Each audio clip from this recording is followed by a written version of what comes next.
കർത്താവ് അരുളി ചെയ്ത കാര്യങ്ങൾ നിറവേറുമെന്ന് വിശ്വസിച്ചവൾ ഭാഗ്യവതി.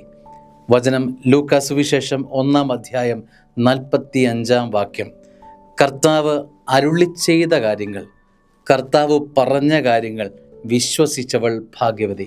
വചനം, സ്വർഗത്തിൻ്റെ വചനം ഏറ്റെടുത്തവൾ, അതിനെ വിശ്വാസത്തിൽ ഹൃദയപൂർവ്വം ചേർത്ത് പിടിച്ചവൾ ഭാഗ്യവതി. പരിശുദ്ധ കന്യകമറിയം ഇന്ന് വചനപ്പ് തിരുനാളാണ്.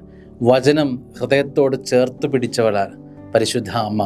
വചനം ഹൃദയത്തിൽ മാംസം ധരിക്കണമെന്ന് ആഗ്രഹിച്ചവളാണ്. ഈ തിരുനാൾ ആഘോഷിക്കുമ്പോൾ ദൈവത്തിൻ്റെ വചനം, ഈശോ തന്നെയാണ് ഈ വചനം. ഈ വചനം എൻ്റെ ജീവിതത്തിൽ ഏറ്റെടുക്കാൻ, മാംസം ധരിക്കാൻ, ഈ വചനത്തെ ചേർത്ത് പിടിക്കാൻ ഒരു അഭിഷേകം, മാതൃക പരിശുദ്ധ അമ്മയോളം പിന്നെ ആരാണ് നമുക്ക് തരിക? അമ്മ വചനത്തെ ചേർത്ത് പിടിച്ചതുപോലെ ഈ വിശുദ്ധ വചനത്തെ ചേർത്ത് പിടിക്കാൻ, ഈശോയെ ചേർത്ത് പിടിക്കാൻ എന്നെ സഹായിക്കണമേ എന്ന് പ്രാർത്ഥിക്കാം.